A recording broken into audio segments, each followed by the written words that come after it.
Yahoo Sports Fantasy Football Live is presented by Ram Trucks.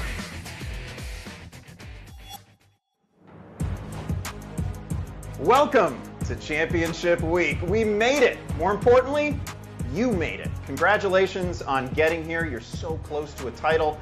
This is a very special season finale of Fantasy Football Live, and we're here to get you set for the all-important final matchup in your fantasy leagues. We're also going to look ahead to 2023 as we wrap up the season. The gang's all here.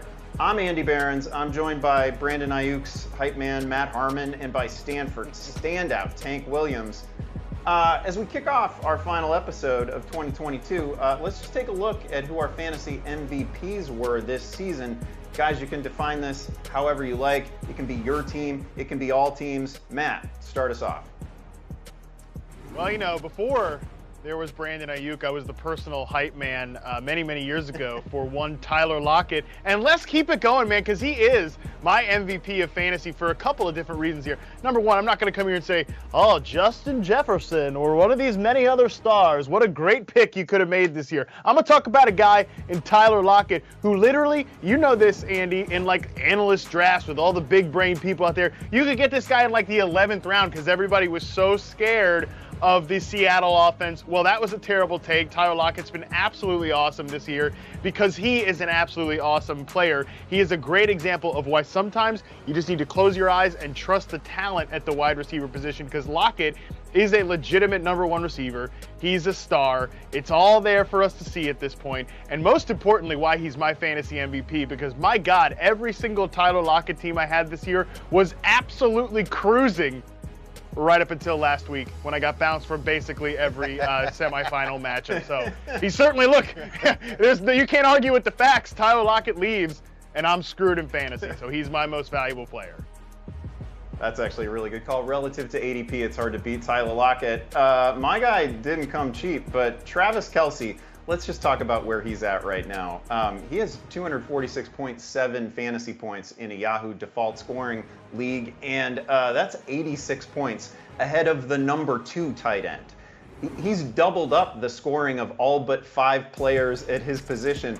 If he were a wide receiver, which, if we're being honest, he's basically a wide receiver. If he were, he would be the wide receiver 3 on the season. There is just, simply put, there's no greater positional edge in fantasy right now than Travis Kelce.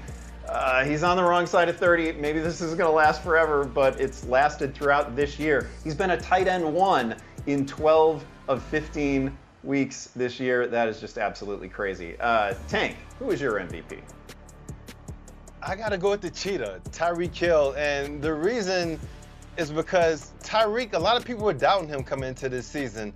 And I kind of make it similar to the Bill Belichick, Tom Brady narrative. So he leaves Kansas City.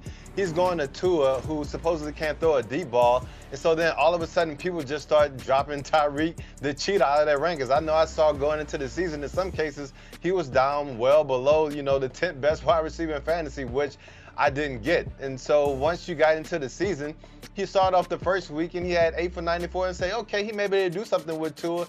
And then he explodes against the Baltimore Ravens in week 2, and the rest is history. And so I think this is just one of those things where one thing doesn't have to be mutually exclusive. It didn't have to be just Patrick Mahomes. It didn't just have to be Tyreek Hill. Just similar to Tom Brady and Bill Belichick. It wasn't one or the other. It was both. And this is a perfect example that shows that Tyreek Hill wasn't just the best wide receiver in fantasy and one of the better wide receivers in the NFL because of Patrick Mahomes. It's because he's a damn good wide receiver in his own right. Tank, if he wanted to have a big week this week with Teddy Bridgewater, I'm not going to complain about it. I'm here for it. Okay, it is a colossally important week, and we are keeping an eye on the injury report. Some big names could be missing this week. In tonight's matchup, the Tennessee Titans going to be without Derrick Henry. He's got a hip injury. Also, Cowboys running back Tony Pollard is inactive with a thigh injury. We're going to break down what that means for both offenses in just a second. Just a little spoiler here. It's not good. It's not a good thing. Looking ahead to Sunday, Philadelphia hosting New Orleans, and Jalen Hurts might be in there for the NFC Best Eagles. He returned to practice today, but was limited, but we saw him throwing. That was exciting. So keep an eye on the practice report tomorrow on Friday. And finally, Green Bay's Christian Watson is questionable with a hip injury. He has not practiced this week and may not be available for the Packers matchup with Minnesota, and that's about as good as a matchup gets.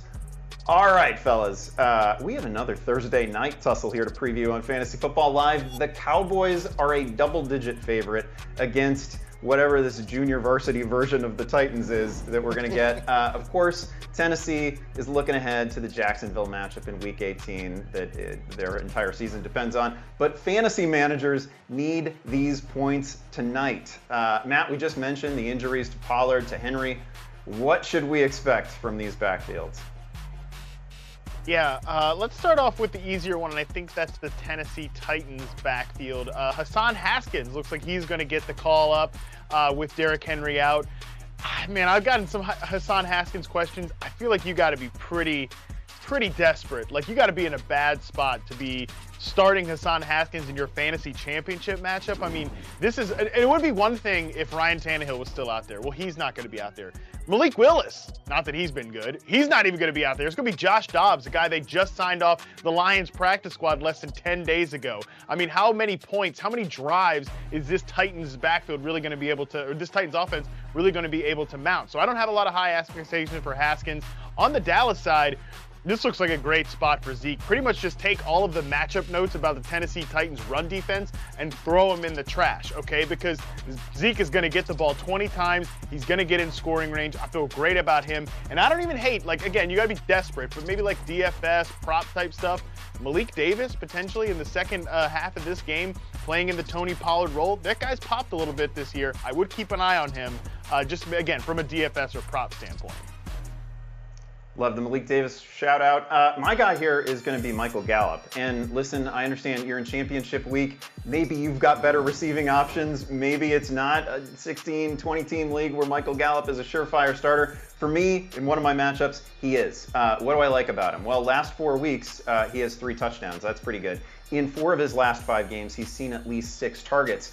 The guy never comes off the field. I know he hasn't had like that 12 target, 14 target game, anything like that, but he's playing 75+% of the snaps every week, oftentimes 90+. So again, plenty of opportunity here. And then you look at Tennessee, and again, this is not a normal version of the Tennessee defense, but they have been a pass funnel defense all season long. They've given up the 2nd most receiving yards on the year, the 2nd most receiving touchdowns on the season. So it is a great spot for Dallas wide receivers and Tank. I'm pretty sure you agree with that. Yeah, absolutely. Actually, like, you had the perfect lead in coming to this segment because you're talking about how Christian Watson was missing out on one of the better matchups that you can have in the league. Well, actually, the Minnesota Vikings and the Tennessee Titans, I was looking this stat up, they're tied for giving up the most receiving yards per game in the NFL this year. And so this is one of those things where you may try to overthink it and say, like, I wonder how much Dak and CD are going to be out there just because they may not have to do too much against a Titans team that's basically throwing out there the replacements. But look at it this way. They're still vying for possibly the #1 seed overall in the NFC, and they still think they have a fighting chance to get the #1 seed in the NFC East. So they want to start fast. There's no better way to do that than with Dak and with CD Lamb. And what I really like about it is that CD Lamb over the past couple games has 17 receptions, 246 yards, and 2 tubs. Dak has thrown 6 tubs over the past 2 weeks. This would be the perfect opportunity for CD Lamb to have like one of those Justin Jefferson type monster games where he has almost 200 receiving yards, multiple touchdowns, and puts everyone on notice that Dak and CD are going to be what you need to focus on for the NFC playoffs. So hopefully you get that for your fantasy finals, and then everyone will be sleeping good after Thursday night football.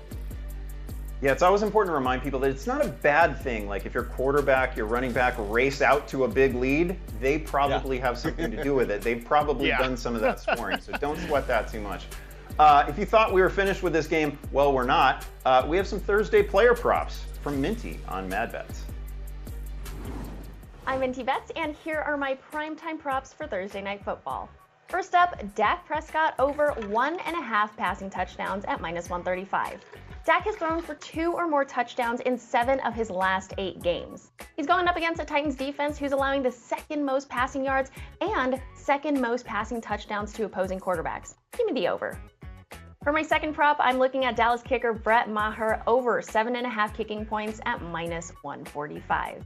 Dallas has the third highest scoring offense, and this kicker has greatly contributed to those points as of late.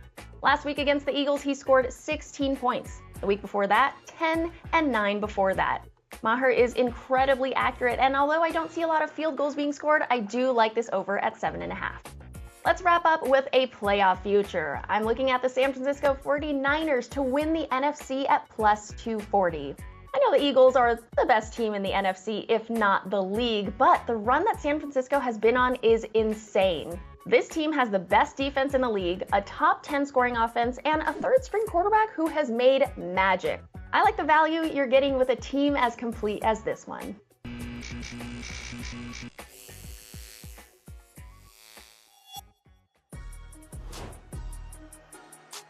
Kicker props in the A block. You absolutely love to see it. Okay, it is time to turn to the flex position and our Built to Serve picks brought to you by Ram Trucks. They're redefining what a truck can be and do every day with plenty of power, capability, and durability. Each week, we're picking players that align with these quality traits that can lead your fantasy lineup into a winning position. Matt, who is looking capable to you this week? Well, first of all, I would be remiss if I didn't point out what a diva Andy Behrens is, that he was so afraid that Minty would flame him on the last show of the season that he had to get we got a pre-taped segment from Minty. We couldn't get her live on the show. Unbelievable. But let's get down to you run business all those here. by me. Yeah. Yeah, of course. My capability pick here is Cam Akers, and it's crazy that we've gotten to this position with Cam Akers and we're just kind of trusting him as an RB2 flex type of guy, because the analysis with Cam Akers, not only did we think he might be like off the roster at one point, you know, even when we got late into the season and Akers was getting some of those nice workloads, it was like, well, you can't trust the Rams back because they just go this guy, this guy, this guy, this guy, this guy every single week. Well, the Rams straight up cut Darrell Henderson, and then over the last 3 weeks, Cam Akers has been a top 5 fantasy back. This guy wasn't even in the top 50 of the position leading into that stretch. And this matchup against the Chargers is really nice. Look, I know the Chargers have rounded their defense into form. We've been talking about it with Austin Eckler on the podcast. That's great, but they still give up 5.07 yards per carry since week 12. So defense overall is pretty good, but you can still build some runs here on them. I do think Cam Akers is going to have a nice, usable game here. Very capable of a nice, usable game here in week 17. My pick for durability, and he's durable because I keep picking him in this segment, is Brian Robinson. First of all, outstanding matchup this week against the Cleveland Browns. Cleveland on the season allowing 4.9 yards per carry, bottom third of the league in terms of rushing yards overall. And you look at Robinson over his last 6 games, he's averaging 4.6 yards per carry. Started a little slow, understandable given the injuries that he was coming off, but he has been efficient over the last 6 games. He has 13 runs of 10 or more yards during that stretch. That's the 3rd most in the league. So he's been explosive. He's got a spectacular matchup ahead of him. I expect him to find the end zone in this one, and then workload has certainly not been an issue. He's seen 20 or more touches in 3 of his last 4 games. Got a banged up Antonio Gibson right now, so I think Robinson is probably in line for 20, maybe 25 touches in this one. And again, it is a great spot. Matt, who's your pick for power? Love that Brian Robinson call. I feel like Brian Robinson somehow makes it into this segment every single week, and I love it this week too. I think I'm really in on him. I'm in on another rookie as well, Drake London, another guy that I think is probably number 2 to Brian Robinson in terms of guy we've talked about most in this segment. And I know I've been the one doing most of the Drake London talking, and a lot of times it didn't work out, especially in the middle of the season. But right now, since week 12, no player has a higher percent of their team's targets than Drake London at 39.5%. We did it. We did it. We finally got to the point where the Falcons are just featuring their best player in the offense. Now, I know it's not the most voluminous passing game, so 39.5% of the Falcons' targets, not quite the same as most offenses around the league, but London has still been a steady, consistent producer with 20 catches in this span, routinely getting over 80, 90 yards, hasn't gotten in the end zone in this stretch.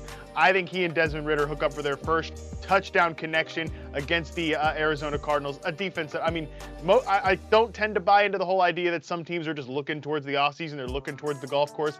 That might be a team that's looking towards the golf course. I love that call. He is certainly due to find the end zone. All right, get those guys in your rosters and be sure to check out the entire game-changing Ram lineup at ram.com. Oh, snap. What it do, baby? It's your boy T-Money with my Week 17 Ballers on the Budget. First, we start off with Aaron Rodgers, the Green Bay Packers, going against those Minnesota Vikings. He's $27, and I'll just say it like this. There's nothing scarier than Aaron Rodgers when he has that poop-eating grin on his face and he has nothing to lose. And both of those instances are true as they're trying to make a run for the playoff. He's going against one of the worst pass defenses in the league. We already talked about the Titans. The Vikings are that other trio, that other duo. And this is going to be something that's magically delicious for Aaron Rodgers. He's been waiting for this matchup. They bombarded him in week 1. I think he totally redeems himself this week. Make sure you get my man A-Rod locked up into that lineup. Now at running back, I'm going with Brian Robinson versus the Cleveland Browns. He's $22. If you haven't already noticed, the Cleveland Browns are once again the poop emojis. They're not in the playoff run, and so everything's going to go downhill. Even when they were vying for the playoffs, they gave up the 3rd most fantasy points to running backs. I expect that to go downhill even more so now that they don't have anything to play for. And the only thing those cats on defense got on their mind is somewhere beach-like in a couple of weeks. And so make sure you get Brian Robinson in the lineup because you know what? Antonio Gibson hasn't practiced all this week. This is a matchup that you don't want to miss. Lock in Brian Robinson. At wide receiver, I got Allen Lazard. He's $15. He only went 5 for 61 last week, but you know who he's going against. That Minnesota Vikings defense. And if it's nothing that I can say to convince you otherwise, is this. I'm going to go back and talk about the quarterbacks. Mac Jones threw for damn near 400 yards against this defense, and then Daniel Jones threw for 334 yards against this defense, and he had guys like Richie James and Isaiah Hodgins getting off on him. So if those cats can get off, best believe Aaron Rodgers with that poop-eating grin and Allen Lazard can get off, and he doesn't have to battle Christian Watson for any targets. This should be a layup. Make sure you don't miss it. Now at tight end, I'm going with Cole Kmet at Detroit. He's $17. I will no longer pronounce the D in Detroit because Carolina ran for over 250 yards in the first half against the Detroit Lions. And guess what? Justin Fields is trying to go after Lamar Jackson's rushing record for a quarterback in the season. There's no way the Chicago Bears aren't going to try to go for that, and there's no way the Detroit Lions can stop them. And so when you're putting all that attention on trying to stop Justin Fields in the run game, they're going to give up some layups to the tight end, and the Detroit Lions give up the 5th most fantasy points to tight ends. There it is, folks. Remember, the T is for the money, and the money is something that you will not have in your wallet if you do not get these guys in your lineup. And now I'm going to gently take out my earpiece as we go over to Reverend Barron's as we talk about the finale of Bring the Props. Oh yeah, let's put a bow on the competition that is so captured the nation's attention, certainly the attention of the betting public. The people said that the mythical 30-point barrier couldn't be broken. Well, I did it. Good effort by Tank there at the end, by the way. That was fine work to get you know, a lot of times they say, if you're not first, you're last. But in this instance, that is what they say. No, that's what they say. If you ain't first, you're last. All right, buddy. You gotta give it all to try to win. If you take some risks, that's fine with me. I'll sit right here in 3rd place. Nobody cares about 2nd. No one cares, Tank. Let Andy finish his monologue. Don't interrupt him. You know what feels pretty good is being just straight up first. Being straight up first, that feels pretty okay. I think for me, the most gratifying thing in all of this was the way my city really embraced it, was how much Chicago cared about this thing. I really appreciate the championship rally that they held over the weekend. I think we perhaps have some images from that we can show. Oh yeah. Oh, I hate you so much.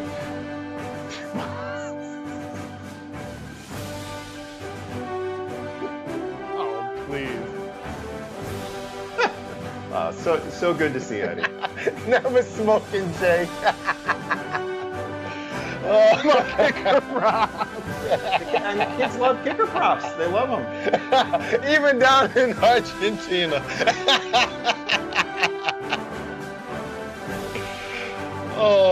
Not with Obama. Oh, wow.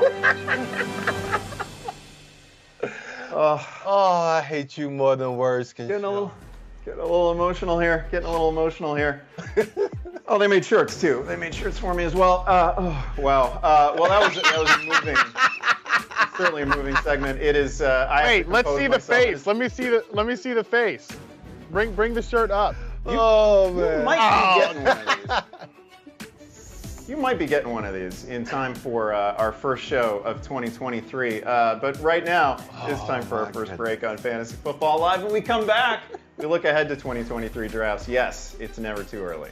We'll be right back.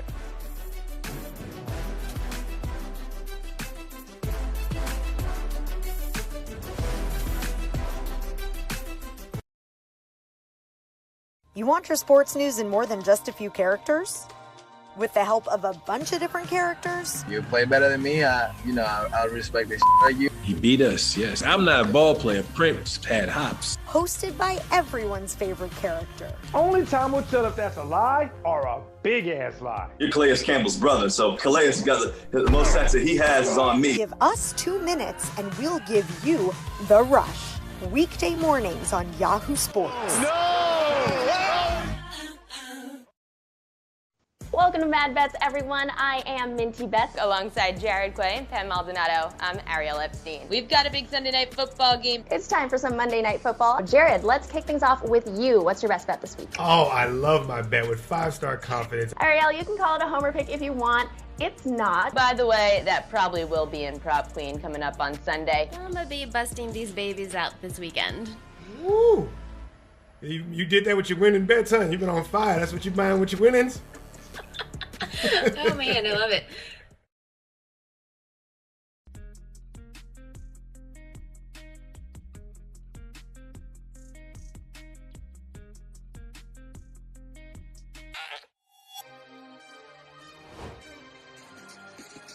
All right, we're back, and we've somehow composed ourselves after that gratuitous display of hubris by Andy Barron's absolutely disgusting display. There are children watching this show, for God's sakes, Andy. Let's bring it back to some serious business here. Let's talk about some guys we can't wait to draft in 2023. Andy, I'll trust you to behave responsibly, and I'll throw it to you first here. First of all, you're darn right there are kids watching this show, and you saw in that spectacular video work that kids love kicker props. By the way, that's just a fact. It's just a fact. My name here, the guy that I cannot. The guy that I cannot wait to draft is it's Damien Pierce. He hasn't played since week 14. He's still 4th among all running backs in missed tackles on the season. He has been ridiculously elusive.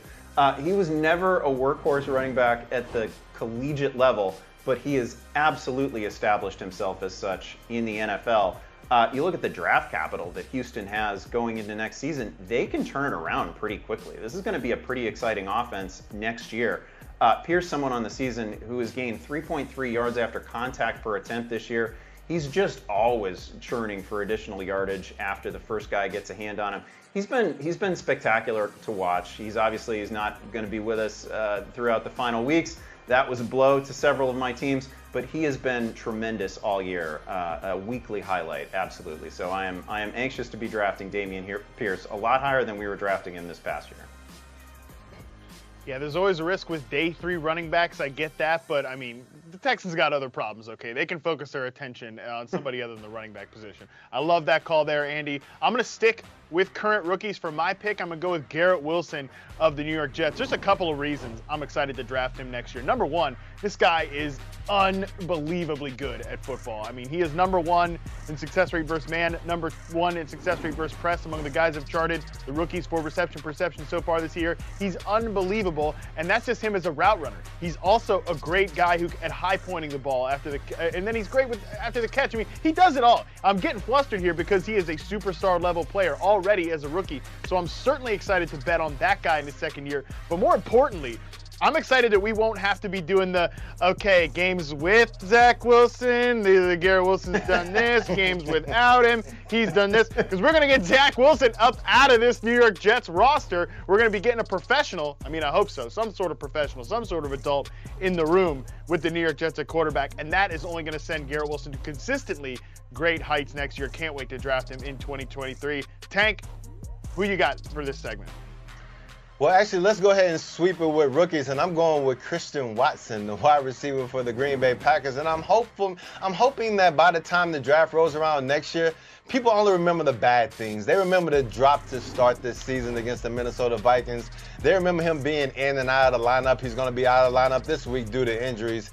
And they're going to be clouded by Aaron Rodgers having a bad year. They won't remember that 4-game stretch where we were like, oh, wow, this guy has the potential to be that dude. It seems like Aaron Rodgers always focuses his attention on one guy after one of his dominant receivers leaves, and then that guy ends up being that dude. And Christian Watson is definitely that. He showed that he can make contested catches in the middle of the field. He's definitely explosive, was going over the top of a bunch of defenses.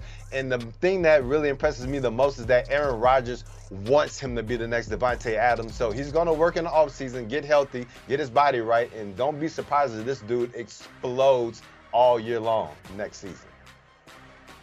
There's just no shortage of good wide receivers to talk about in the NFL. You love to see it. All right, Andy, we've goofed off enough in this show so far. We got to get serious. Let's bring on a very serious man here next. Doesn't get much more serious than this, no. We just talked about players that we can't wait to draft, so now we're going to look at some fades for 2023 with professional hater, the king of the hot take, Yahoo's Dalton Del Don. Dalton, I just talked up Travis Kelce, so naturally you want nothing to do with him next year. So truthfully, given there's so much unknown, I don't have a ton of fades right now, but I'll play along with your game, Barons. There's no obvious aging running back. There's no obvious, aging running back who overperforms. So, yes, I'll go with Travis Kelce again. Avoiding him with no Tyreek Hill this year certainly didn't work out for fantasy managers like myself. But assuming he's a top 15, maybe top 10 pick again in 2023, and why wouldn't he be after lapping the tight end field? Barons, you just named him your fantasy MVP.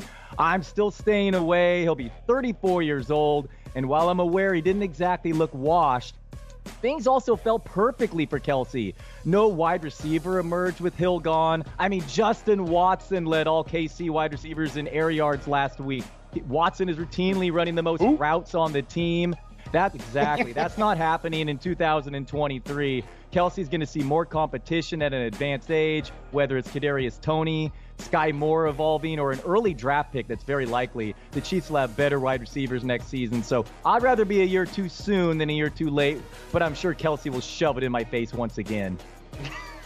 I actually think that's pretty good advice, right? He's the MVP, but projecting out next year is an entirely different discussion. Everyone likes a good dual threat quarterback, but Kyler Murray is an exception for you. He was having kind of a weird year before it came to a halt with the knee injury. Where are you at on him in 2023? I'm down on him. Another avoid for me. His ACL surgery is scheduled for January. It hasn't even happened yet. It's entirely possible he's ready for week 1, but it's most common that he'd miss the first month of the season. Pocket quarterbacks typically perform the same after returning, but running will be compromised. Data suggests running explosiveness takes around a year before hitting 90% pre-injury form, which could be a problem for Murray. Over his last 16 games dating back to last season, he's gotten just 6.0 YPA. Maybe Cliff Kingsbury's likely departure helps, but the Cardinals have led an NFL low 13% of their offensive snaps this season. He has to deal with the Niners and Rams defenses in his division. DeAndre Hopkins will turn 31 over the offseason. I'm drafting Trevor Lawrence over Murray 8 days a week next year. Oh, heck yeah, I actually like that call a whole lot. I'm not actually going to require you to keep hating on players in this segment, just so you know. I will allow you to like one thing. So what will it be? Okay, so over the last few seasons, the market inefficiency that's emerged is drafting rookie wide receivers. We had Justin Jefferson explode in 2020. And last year, Jamar Chase was barely drafted as a top 30 wideout, finished as a top 5 one. Jalen Waddle's ADP was outside 100. He finished as a top 15 fantasy wide receiver. In fact, other rookies like Amon-Ra St. Brown and even Elijah Moore, they joined Chase and Waddle as top 10 fantasy wideouts over the final 7 games last year. This season, Christian Watson has been the number 2 fantasy wide receiver in points per game since week 10, behind only Justin Jefferson. I can't rank Garrett Wilson high enough right now. His ADP was outside 120. This theory would be even more obvious if Chris Olave didn't get hurt and if George Pickens, Drake London, and Jahan Dotson had functionable quarterbacks. I can't tell you which rookie wideout to target next year right now. That's too dependent upon where they're drafted. But just remember the rookie wideout principle next year when at draft tables. That's a great call, Dalton. Like that a lot. I'm so old that when I got started in this racket, we used to talk about year 3 wide receivers, but now there are always rookies that break out. Stick around. We're gonna deploy you for some play calling a little bit later. All right, let's continue to spin forward to 2023. Our topic here is bold fantasy predictions. Andy, I know you were all on board with what Dalton just said about Trevor Lawrence, but tell me how excited you are about this guy. Yeah, I got pretty excited when Dalton mentioned drafting Trevor Lawrence over Kyler Murray because I would certainly do that.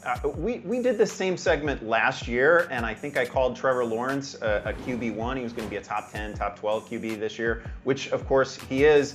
And I'm not here to take a victory lap. I'm here to tell you that he can be a top 5, perhaps even top 3 fantasy quarterback next season. You look at these last 7 weeks for him, and he's almost perfect. His passer rating is 108.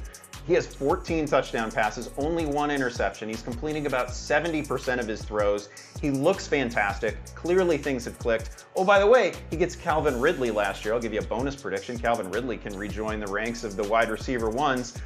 It is a great situation for him. He's got rushing ability too. We saw that in the Jets game, right? He's got 5 rushing scores on the season. He's gonna go over 300 rushing yards yet again. I like everything about this guy, and I definitely think he has the profile of a top-tier quarterback.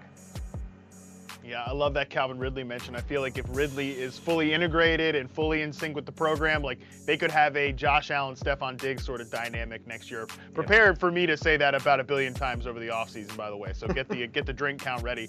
Another thing I think we need to look out for next year, this isn't player specific, but Andy, you mentioned you've been doing this for a long time, how old you are. I know you remember the days back when quarterbacks, were in the first round of fantasy drafts. I kind of wonder if we might get back to that point next year, because these guys like Jalen Hurts, Patrick Mahomes, Josh Allen, the ones you see on the board there, they have kind of reemerged and reclaimed the position as true difference makers. I mean, you just look at the point totals right now in Yahoo standard scoring. 387 for Patrick Mahomes, 386 for Josh Allen, 374 for Jalen Hurts, who obviously just missed a game. Even Joe Burrow, who's mixed in 5 rushing scores, 351. The quarterback 5, your guy Justin Fields, is not even close. He's not even over 300. Like, these guys truly have made a huge difference. And if you just look at the way, and I know we're going to talk about who we take number 1 overall later on in the show, there's kind of a dearth of like the next group of running backs that truly deserve to be considered in the first round of fantasy drafts. I kind of think there might be some drafters who sneak these guys into the first round. And unlike years past, I'm not going to shame you if you're going to be one of those people. They truly are that big of a difference maker. But Tank, talk to me about potentially one of those young guys that might take a step next year. Yeah, I think Kenneth Walker, that man K9, has an opportunity to be a top 5 running back in fantasy next year. And to me, like, you look at it, it's pretty simple. Like, he's already like a top 20 back, but he didn't get double-digit carries until week 6. And let's not forget that he missed weeks 13 and 14 with an ankle injury. Like, when this dude has played, this dude has gotten off. And let's not forget, we expected the Seattle Seahawks to be bad this year. Like Harmon talked about, like, what a revelation that Tyler Lockett was. DK Metcalf performed better. Whether they have Geno Smith at quarterback next year, or remember, they still have Denver's pick. So they may end up getting one of these hot stud quarterbacks coming out of the draft next year as well. So no matter who you have lining up with this guy, I'm pretty sure that Seattle's going to improve everything around him. He's going to get all the volume to start the year. Don't expect this guy to just kind of fall off to the wayside. He should be able to beast from the first week on through 2023. You'll be surprised by how well it performs for you. Yeah, we need some of those guys to step up. I like Kenneth Walker as a nomination. All right, that's enough look into the future. Andy, bring us back to the present day here. Yeah, let's help the people. Let's take a handful of Twitter questions here. We're going to start with Dev. Dev is asking for the championship. Well, yeah, of course. If you're asking a question this week, I hope it's for the championship. Akers or Algier? Will Akers pop off again? You heard Matt discuss Cam Akers earlier in the show. I almost have to recuse myself because I really like both of these guys. Tank, which of these two would you play? Yeah, I know you like both of these guys, and It's tough. Like, I feel like I just need to go Akers just because it's hard for me to get away from that performance he had last week against the Broncos, scoring 3 tubs. Algeria, he's still going to have to deal with Patterson to a certain extent. But, like, man, Akers look good. That Los Angeles Chargers defense has been playing better over the past few weeks, but we know that they have a history of being bad against the run. I think that Cam Akers could definitely get his against them, so I'm a roll with Akers. Yeah, I like Akers in this as well, but I think either player could finish top 15 easily this week. Okay, let's take one here from Vittles. Vittles is asking, this is an interesting question because it deals with a player that Matt name dropped earlier, Malik Davis or Brandon Cooks. It's a PPR. Matt, is it too cute to go Malik Davis here, or are we assuming too much about the way the Thursday night game is going to go? I think you are both getting too cute and assuming too much about how this game might go, and that can certainly come back to bite you when you do that with NFL games here, even if they are NFL games started by Josh Dobbs and Hassan Haskins and the preseason boys, okay? So Brandon Cooks, you know, he almost caught another touchdown last week, got called back, as Dalton brought up on the podcast earlier, thanks to kind of a questionable penalty. So I like the way Brandon Cooks played last week. It's a good matchup against the Jacksonville Jaguars. I think you go with the guy you know is going to be on the field for the most part, unless he decides he really doesn't want to play for these Texans teams and peace out. I would get that, but still, I think you go with Brandon Cooks there. Yeah, I agree with that. Okay, I mentioned that we're gonna make Dalton hang around, take a question, so he's gonna get this one, and I've saved a rather difficult one for him. It's from Aiden. Aiden is asking James Cook, Antonio Gibson, a little bit dinged this week, or Hassan Haskins. Full PPR, Dalton. Who do you like? Gibson's a huge question mark now, dealing with the knee injury to go along with his foot. Definitely not him. Also, you're avoiding Carson Wentz there. Man, Cook and Haskins are literally ranked back-to-back in the expert consensus ranks on Fantasy Pros. This is a tough one. The Bengals' run D has been much tougher when DJ Reader's healthy, so in a close call, give me the unknown factor with Haskins. Maybe he catches some passes with Josh Dobbs in full PPR, but I hope you're not hoping for more than a flex-type production here, because these are not ideal. Oh, that's just how we do it, Dalton. We make them feel bad about the guys that they asked about. Love it. I'm going to take one more here from Armchair Point Guard. Armchair Point Guard is asking, Tyler Algier. I do not want to sit Tyler Algier. Why are you guys doing this? Jerick McKinnon or Josh Jacobs? I understand the reason to fear the matchup for Josh Jacobs. Jacobs is chasing a rushing crown right now, and they're going to have to build the entire offense around him. I don't know how that's going to go exactly, but I fully expect 20-plus touches from him. I think he's a great start in this one. I think Algier's a really good start, too, so I'm willing to look the other way if you want to play Tyler Algier over Josh Jacobs, but officially, my position on this one is still Josh Jacobs. Okay, it is time for our next break here on Fantasy Football Live. We've already dug into next season a bit, but still ahead, we look back at some 2022 fantasy bummers with Scott Pianowski.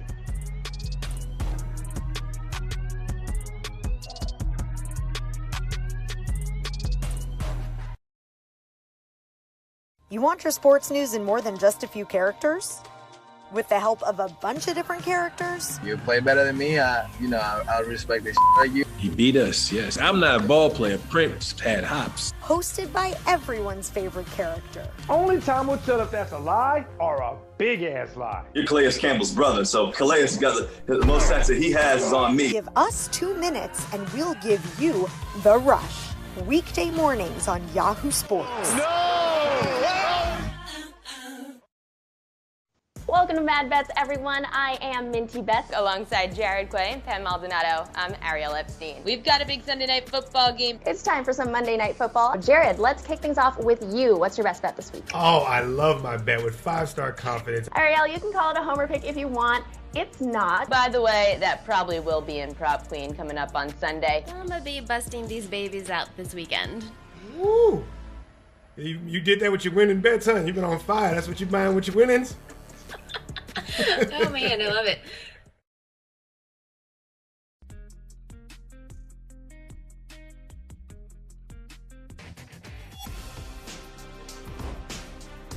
All right, we're back on Fantasy Football Live. We already talked about the players we are excited to draft, but who is the consensus #1 next year? Matt, will it be Ayuk? Will it be Curtis Samuel? Who are you going with? No, obviously it's going to be Terry McLaurin. I mean, this is the era of wide receiver. No, actually, it will not be any of those. I'm actually not even going to talk about a wide receiver at all here. I know you guys are. And listen, you're not going to hear any arguments from me, but I still think there is a really strong case for Christian McCaffrey as the #1 overall player in fantasy. Because again, you look at the running back landscape right now, you know, it's Austin Eckler, who, I mean, love Austin Eckler. He's certainly in contention for the #1 overall pick. He would absolutely hate it if I was on here. Don't tell him that I was on here talking about another running back at #1 and talking about his receiving capability, and I'm not talking about Eckler. But still, what we've seen out of this 49ers offense, the way the run game has evolved to incorporating a ton of like power and gap concepts with McCaffrey there, they're only just scratching the surface. And we know that when he is popping off, he still provides you a unique advantage at the running back position. So I still think there is a really, really strong case for McCaffrey to be the #1 overall pick next year. He certainly seems like him, Eckler, and honestly, then it starts to get dicey in terms of running backs. I think those guys are still the top of the board, and I will give that nod to McCaffrey here. Please come back and do the podcast again next year, Austin, though, for real. Hank, it's pretty wild that Matt is pounding the table for running backs, and you and I are on the same wide receiver next season. Who is it?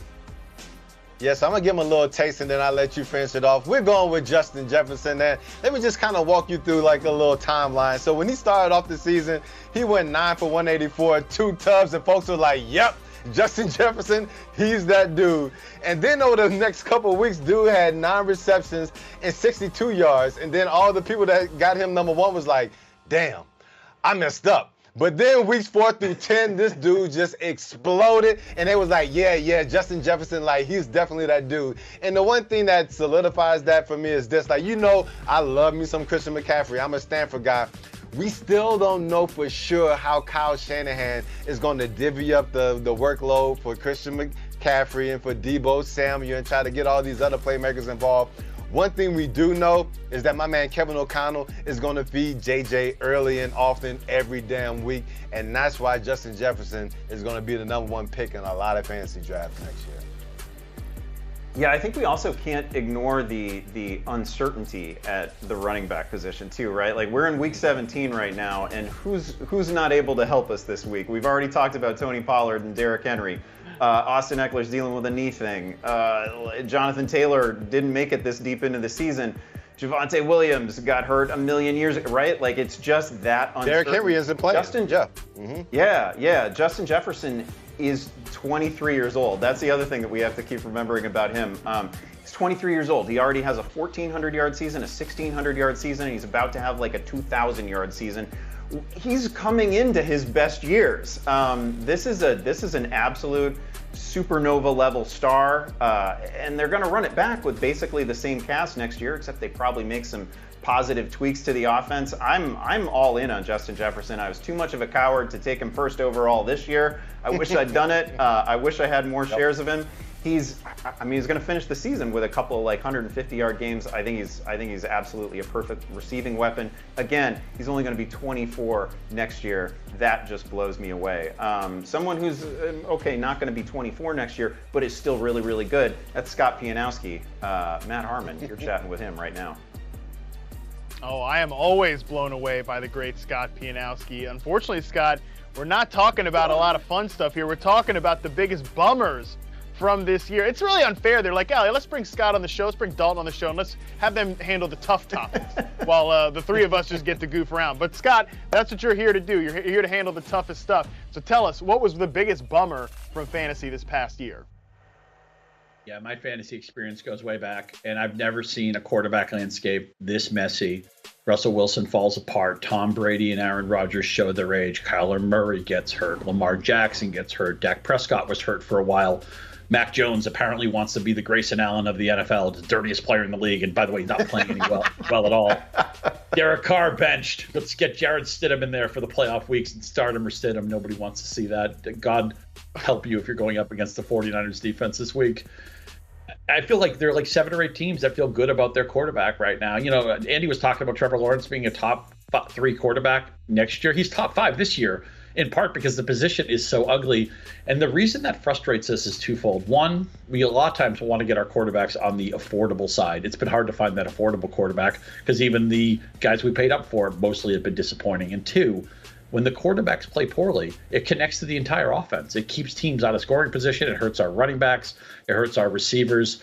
So this has been, usually there's like 3 to 5 teams you want to avoid for fantasy purposes. I feel like that number has been around 10 to 12 this year, and it's made our fantasy lives a lot more difficult.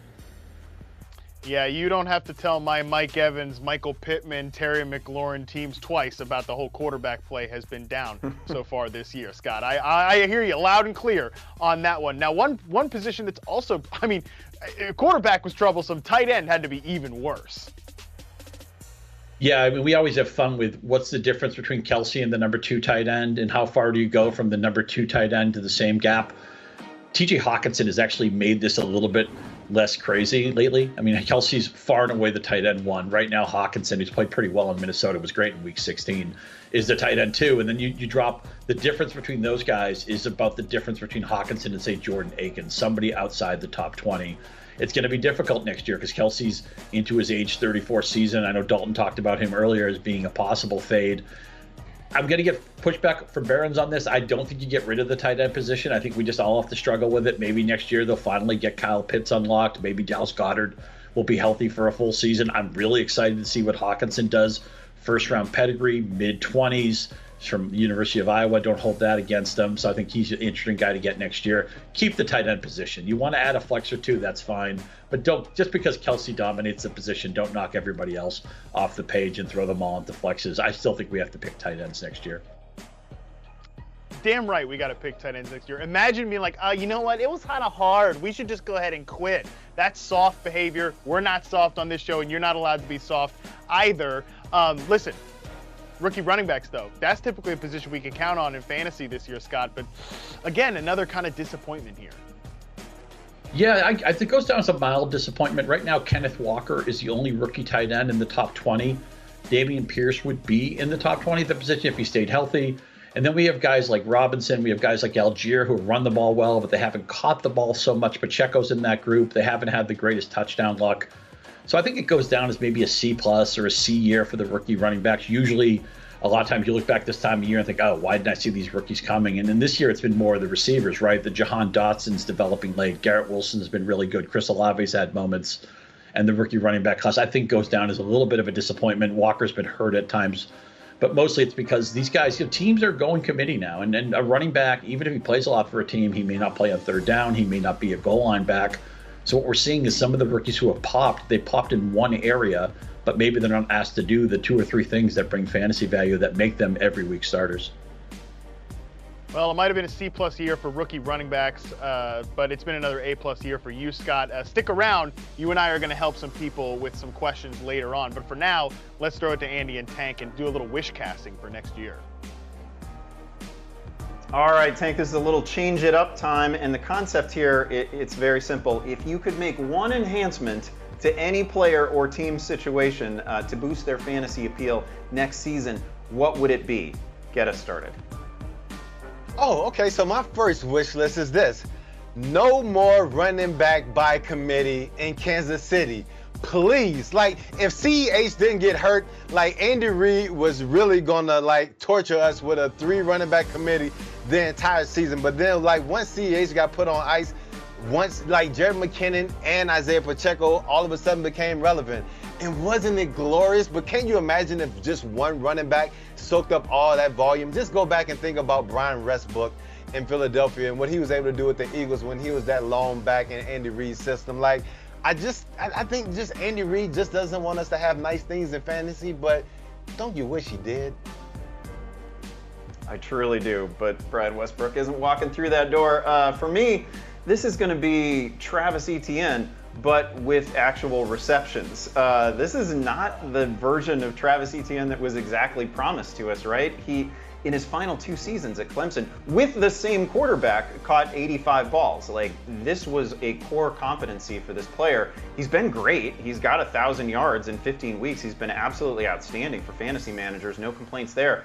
But he doesn't have more than 3 targets in a game since October. I don't think he has more than 5 targets in a game all season. We know, again, this is a thing he can do. Like, if he's going to unlock the ability to reach like 1,600, 1,700 scrimmage yards, become a true RB1 for fantasy purposes week in and week out, he's got to get the targets.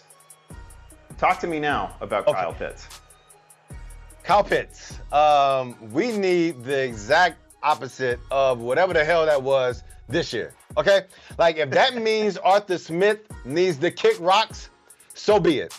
If that means that they need to go out and sign a veteran quarterback or draft a quarterback in this year's draft besides Ritter, like, so be it. If that means Kyle Pitts needs to go up to the owner's office and say, hey, you need to make sure I get the damn ball or I'm sitting out all the 2023 season, so be it. There's no reason for a dude as talented as Kyle Pitts to have less than 3 reception average per game in his 10 games before he got put on ice on IR. So whatever it takes for this dude to live up to his God-given talent and to bless our fantasy teams with some production in 2023, so be it. I hear you there. If I could throw out one more thing, it's going to be, how about we get some actual targets for George Pickens, and how about we give him like real targets? How about some layups? How about some screens? Right? How about some slants? How about some easy stuff? How about everything doesn't have to be like a superhero level catch? Okay, let's send it back now to Matt and Scott to help the people with their dilemmas. Yes, it's Make Your Pick time. This is where we assist a few viewers out there with their messiest sit-start decisions. And let's get the expert of sit-start decisions, the guy who every single Sunday is out there shoveling it on Twitter, man. Scott Pianowski, thanks for joining us again with this one. Let's go right here to the first one we've got. Roto Dimes asks us, we got to choose 2. Jamal Williams, Hassan Haskins, Cordero Patterson, James Cook, Malik Davis. Now, Scott, that looks like a championship-level running back core to me. We got to pick 2 of these guys. Where are we going? Yeah, Jamal Williams for the touchdown equity. They're 6-point favorites against Chicago. You would think Detroit will move the ball easily, so I feel good about that. James Cook is my second pick by default. I don't want any part of this Tennessee game from the Tennessee side. And Patterson has given up to Algier. He's really the featured back Algier is now, so I can't go that way. Malik Davis, I mean, you're just digging too deep there. So Williams is an easy pick for me. Cook is not as proactive, but those are the 2 guys I'd go with. Yeah, Jamal Williams finally fell to his floor last week, so naturally that kicked me out of a dynasty matchup, so he'll get 2 touchdowns in this one, no problem. Don't worry about it. All right, next one up here. We got Simmons asking, Christian Watson, Jalen Waddle, DeAndre Hopkins, or Devontae Adams need 2. Scott, I know you're a smart guy. Then you don't abide by the whole start your studs things, if I remember correct. So do you go away from Devontae Adams here for one of these other guys? Yeah, this segment's brought to you by the letter W. Watson and Waddle are my choices. We thought DeAndre Hopkins was quarterback proof. We proved last week that isn't true.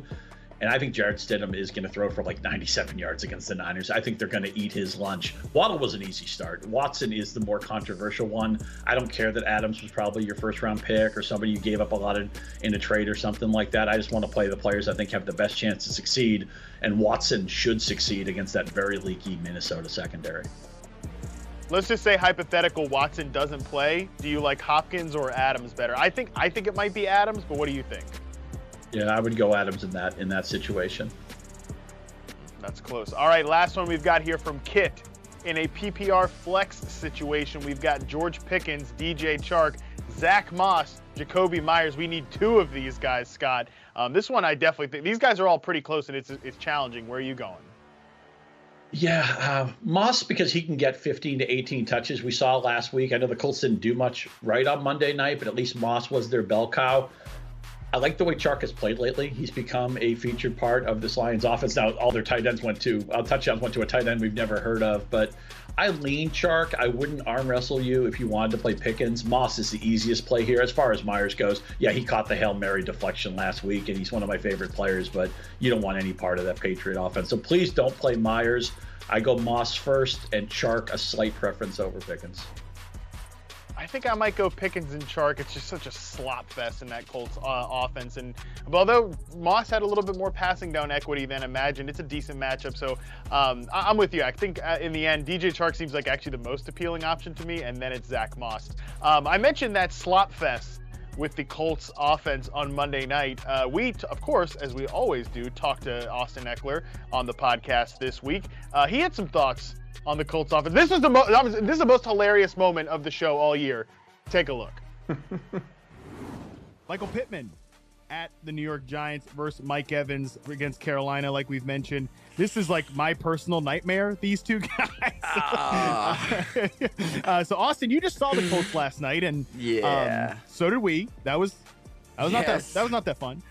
Mike Evans, meanwhile, Mike Evans has cleared 60 yards just once since week 9 and hasn't scored since week 4. Mike Evans, the king of touchdowns, hasn't scored since week 4. Which one of these two options are we going with? By the way, our guy Jeff Saturday announced today they are going to start Nick Foles again. So again, yeah. All right, so I'm going with Mike Evans. Yeah, so we're going to go with Mike Evans. Going Mike Evans. I'm going with Mike Evans. I'm going to leave it at that. I think there's more potential there with TV throwing him the ball. Enough said. I mean, shoot, he could maybe get to 80 yards. You know, like I think it's going to be a slog for anybody in that Colts offense to get like 80 yards receiving at this point. So yeah, we're gonna go with Mike Evans. That's certainly. I thought they might go back to Matt Ryan. They might play Sam Ellinger again, which I don't even know how much better that is. But yeah, we're at this gonna point, go with Mike I think there's a point in the organization where you're like, hey, let's just try something. Let's stick with it for the rest of the season, and then whatever happens, kind of thing. That might be a scenario they're in.